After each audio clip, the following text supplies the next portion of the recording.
Hey there, it's week 24 of season 4 of the Andy Griffith Show. This week's episode title is Bargain Day. Barney, what's up this week? Andy tells Aunt Dee at the breakfast table one morning that it's going to be another hot one because they can hear the locusts. And then Aunt Dee tells Andy that she just bought Ulti a new pair of shoes at an outlet store in Mount Tylet, and she only paid $4.89 for them instead of the $6.50 that she would have paid in town. And then she tries to refill the sugar doll, but she ends up stealing most of it because she's trying to handle such a big bag of sugar that she thought to save money. And Andy tells her that she goes to way too much trouble to be thrifty. An example he gives is that she just bought an old used freezer from an auction for $100, and she says she bought it to save money and because it was such a good deal, but she never uses it. And then later that day, her friend Clara tells her about a new meat store where you can get sirloin for 10 cents a pound cheaper than at Mr. Foley's butcher shop in town. But to get that price, you have to buy a whole side of beef. So she can't pass that up. She goes and buys a whole side of beef, and she takes it home, and Opie helps her put it in that old freezer. And she tells Opie, now don't tell your pa about this. I'm going to surprise him with it later on.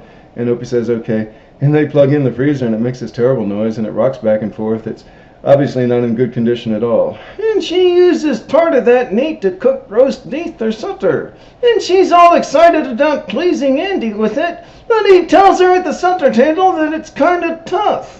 And she gets upset and goes in the kitchen, and Andy follows her in there, and then the ceiling light goes off and back on. And then Ulti comes in to say that the TV is messing up too. And then Andy finds out what's doing it. It's that old messed up freezer with 150 pounds of beef in it.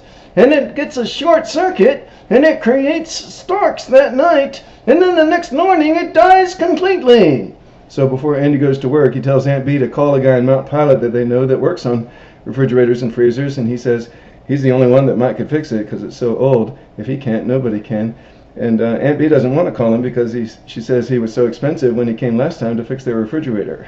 And she calls Gomer over instead after Andy goes to work, and he just breaks it more. And then Andy comes home and says now she's going to have to return that meat to where she bought it. And she says no, she doesn't want to do that. And then he says, well, you're going to have to find some place to store it quick. And she says maybe Mr. Foley at the butcher shop can store it for her. But Andy says it's not right to ask him to do that since she didn't buy the meat from him. That she goes and gets Mr. Foley to agree to it anyway. Well, yeah, she tries to tell him that the meat is for a friend of hers, but he knows her so well. He can tell that it's for her. And but he's still nice about it because Aunt Bee has been such a good customer to her or to him over the years. And so she and Opie towed all that meat down there in his wagon. And they attract all these dogs with the smell of the meat on the way. And all that barking attracts Andy's attention in the courthouse. And he comes outside and goes to Aunt Dee and says he's not going to have Mr. Foley put out like this. And he tells her to take the meat back home fast and put it in the freezer and close the lid and then call the man in Mount Pilot to come fix it first thing in the morning. So she does that, but first thing in the morning she has a meeting that she had forgotten about, so Andy stays home to meet the guy, and he looks at it and says it's too old and too messed up, it's not worth trying to fix. So Andy just buys a new freezer from him and puts all the meat in there, and he tells Aunt Bee about it that night. And later that night on the porch, Andy and Aunt Dee remember the days of ice boxes before refrigerators and freezers when Ulti asks what folks used to use. Well, I wasn't in this episode, but I'll be in next week's number 25, Divorce Mountain Style. Well, good. We'll look forward to that. See you all then.